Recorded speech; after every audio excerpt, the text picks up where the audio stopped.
Mesdames, Messieurs, bienvenue à la revue de presse, la 4e édition de la semaine. Nous sommes deux pour vous dérouler l'actualité nationale et même au-delà des frontières camerounaises. Bienvenue Albertine. Merci Bintou Akoum et bienvenue à vos chers téléspectateurs à cette nouvelle édition de la revue de la presse sur CAMnews 24. Nous commençons tout de suite par le quotidien Mutation qui titre à sa grande une Boya, le BIR assiège l'université. Suite aux revendications des étudiants, le bataillon d'intervention rapide a été mobilisé pour sécuriser le campus. Le syndicat estudiantin réclame le paiement de la bourse de 50 000 francs CFA et l'organisation de l'élection de l'UPSU bloquée par le recteur. Plus de précisions en page 4 du journal. Toujours du journal Mutation, braconnage, 45 armes à feu saisies par le ministère des Forêts. Les régions de l'Est, du littoral et du Sud-Ouest ont été passées au peigne fin par les agents de ce ministère. En page 5, vous retrouvez plus de détails concernant cette affaire. Nous restons avec le quotidien Mutation et cette fois-ci c'est à Yaoundé. Les malfaiteurs dictent leur loi à la cité verte. Panique et désarroi parmi les populations qui accusent les conducteurs de mototaxi. Les détails, c'est à retrouver à la page 5 de Mutation. Et toujours de Mutation, et cette fois-ci, c'est la hausse des carburants que nous pouvons lire à la une.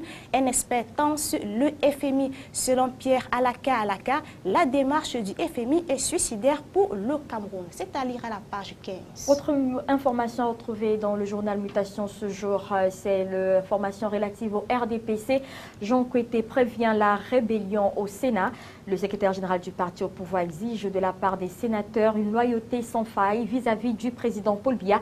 C'est à lire en page 3 du journal. Et puis on y va avec un autre quotidien, le Messager cette fois-ci.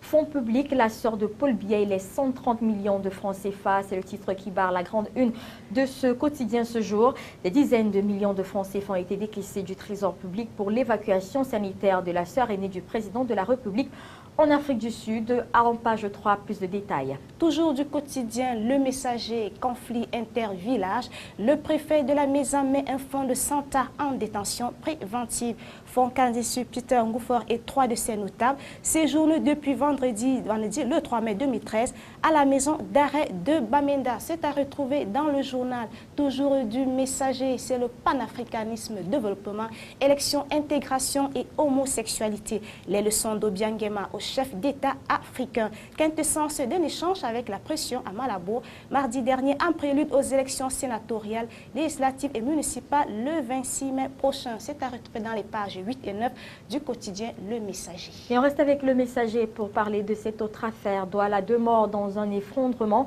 Un expert en génie civil met en cause les méthodes de construction. C'est à retrouver en page 7 du quotidien qui s'intéresse également ce matin aux Lions indomptables. Controverse autour de la liste de Jean-Paul Akono. La liste des 25 joueurs rendus publics par l'entraîneur sélectionneur de l'équipe nationale au soir du 15 mai dernier est qualifiée d'illégale par le ministre des Sports. Page 11. Restons dans le quotidien Le Messager avec, en faisant un tour sur les campus université de Boya. La force de l'ordre saute sur les étudiants à Moliko. C'est à retrouver dans le journal à la page 7. Et voilà qui nous conduit dans un autre journal et c'est le relais d'Afrique municipale et législative 2013. Le réseau de fraude du FUC mis à nu. Jean Ndjega a convoqué plusieurs centaines de personnes à Loum pour une deuxième inscription. Les militants RDPC de Loum ont rejeté son offre financière pour rejoindre son parti. Et puis, certains militants du FUC auraient établi 2 CNI pendant la période gratuite. C'est à retrouver dans le journal Albertine. Et le relais d'Afrique est également sur l'affaire Cofinex Bintou Akoum. Les premiers résultats de l'intervention de Paul Biya. Les débats reprennent à nouveau le 17 mai prochain. L'ouverture de la microfinance est imminente, annonce donc le journal aujourd'hui dans sa page 2. Et on reste avec le relais d'Afrique pour parler de Consomba Premier. Une solution d'avenir pour la gestion des réussites en page 7 pour plus de détails. Nous restons avec Relais d'Afrique et nous pouvons lire à la grande une SICO2 Tiendou fuit le tribunal. Les Chinois membres du SICO2, Maguedio Sérène pour l'audience du 20 juin 2013 à Ndokoti. C'est à Douala, c'est après la page 11 de Relais d'Afrique. Et toujours le Relais d'Afrique, Meillon Bizolé Paul Biya mérite un prix Nobel de la paix. C'est l'une de ses déclarations faites. Il a déclaré au cours de la troisième édition des Awards de MIC by 8 Albertine.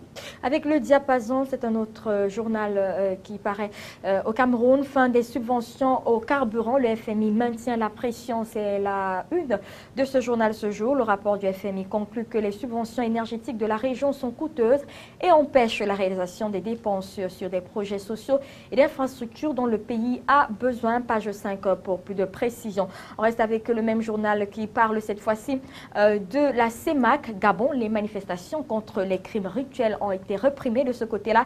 Et puis en Guinée équatoriale, la Banque mondiale fustige le faible développement humain. Page 11 pour les précisions. Diapason affiche aussi à sa une la grande interview de Achille Basiliki III, le secrétaire général adjoint des ACPE, dit tout sur les APE et l'Union européenne. Toujours deux Diapason et cette fois-ci c'est l'emploi.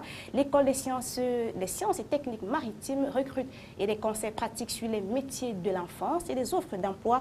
Plus de 100 postes à pourvoir. C'était retrouvé dans le journal. Et on y va donc avec Aujourd'hui en France. Nous sommes de l'autre côté du territoire. On parle avec ce journal à la une de Cannes que la fête commence. C'est donc l'un des titres de la une de Aujourd'hui en France ce jour. Le 66e festival de Cannes a été officiellement lancé hier soir. C'est parti pour 12 jours de pluie, de stars et de cinéma avec la belle photo que vous pouvez d'ailleurs voir. Et on reste avec Aujourd'hui en France pour parler cette fois-ci de la grande une. Enquête sur les classes moyennes. Pour nos enfants, ce sera plus dur. Plus en plus de Français se sentent déclassés par la crise, mais ils s'inquiètent surtout pour l'avenir de leurs enfants. L'ascenseur social est en panne, annonce donc le journal Aujourd'hui, c'est-à-dire en page 2 et 3. Autre journal à présent sur la table de la revue de la presse, c'est La Tribune. Avec 7 officiels, la France est en récession. Selon les chiffres publiés mercredi par l'INSEE, l'activité de l'économie française s'est contractée de 0,2% au premier trimestre 2013, le même niveau de repli qu'au quatrième trimestre 2012 dans la zone euro. Les disparités restent importantes avec une frontière qui se creuse entre le sud et le nord. Nous restons avec La Tribune et qui à sa une, c'est le financement.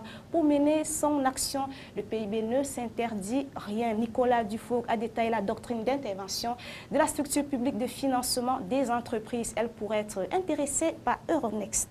Toujours avec le quotidien La Tribune, aérien, EasyJet va dégager les plus gros bénéfices de son histoire. Apprend le journal ce jour, la compagnie britannique dégagera à l'issue de son exercice 2013 des bénéfices avant impôt supérieurs aux 317 millions de livres dégagés l'an dernier, à retrouver donc dans le journal Le Décryptage.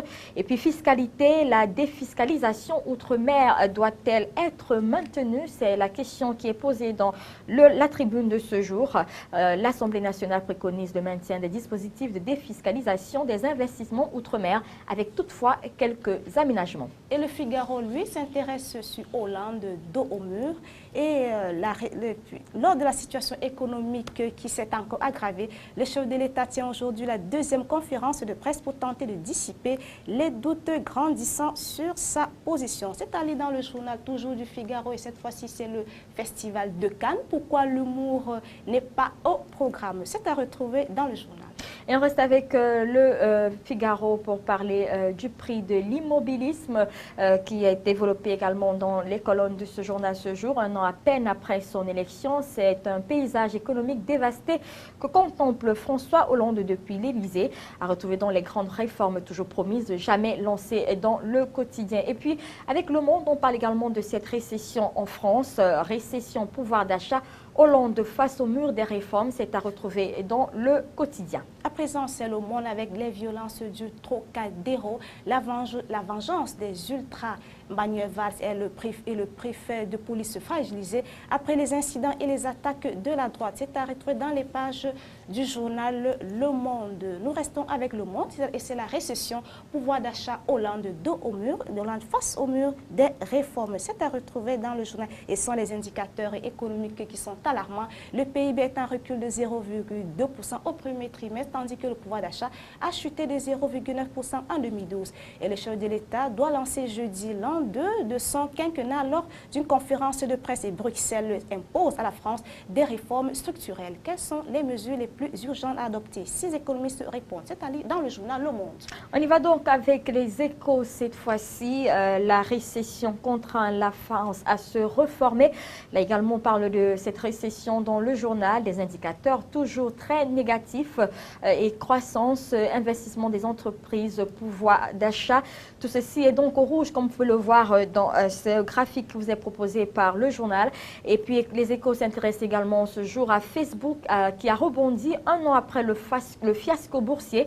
Internet, un an après, dont le réseau social a rassuré les marchés en déployant un modèle publicitaire efficace, peut-on lire également dans les Échos de ce jour. Et les Échos le développent bien à la suite, Albertine Pichaka, que le 18 mai 2012, la belle histoire Facebook connaissait un sérieux accrochage après un bug du système informatique du Nasdaq. L'introduction en bourse Internet, la plus importante de l'histoire, se grippait, méfiant vis-à-vis d'une valorisation excessive et sceptique sur le monde de la société. C'est à retrouver dans le journal. Pour plus de détails et toujours des Échos sur le nouveau recul du PIB de 0,2% au premier trimestre. Les entreprises occupent dans leurs dépenses d'investissement et le message d'Atali à Hollande, il faut un choc de réforme. On reste avec les Échos, et non, c'est plutôt la fin de cette édition de la revue de la presse. Merci de l'avoir suivi, mesdames et messieurs. Merci à vous, Bintou Akoum. Merci Albertine Pichaka. Mesdames et messieurs, merci de nous avoir suivis. Restez sur CAMNews 24, les informations se poursuivent.